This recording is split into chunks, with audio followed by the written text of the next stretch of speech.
શિયાળામાં ગરમ ગરમ ખીચડો મળી જાય તો બીજું શું જોઈએ. આ ખીચડો બને છે સાતધાનથી, જેમાં મેઇન યુઝ થાય છે બાજરીનો.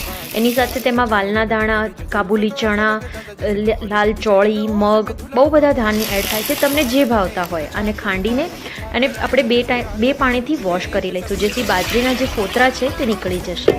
હવે આને 6 થી 7 કલાક માટે પાણી એડ કરીને આપણે સાઈડમાં કરી દઈશું.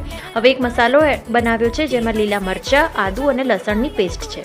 હવે આમાં થોડોક ચોખા અને મગની દાળ એડ કરીશું, અને મેં અહીંયા તુવેરના દાણા અને વટાણા લીધા છે. હવે તેલમાં આપણો રેગ્યુલર વઘાર કરેલો થોડી હિંગ અને બનાવેલો ખીચડો આપણો મિક્સચર જે છે એ એડ કરીશું, અને જે પેસ્ટ બનાવી છે લીલા મરચાં, આદુ, લસણની, તે પણ આપણે આમાં એડ કરીશું.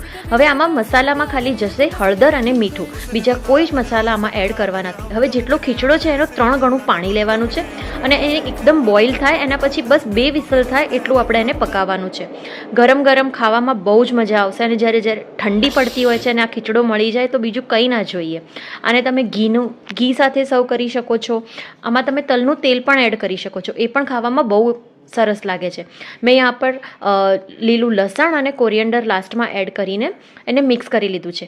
ગરમ ગરમ સર્વ કરો અને તમારા ફેમિલી સાથે એન્જોય કરો. Thank you for watching.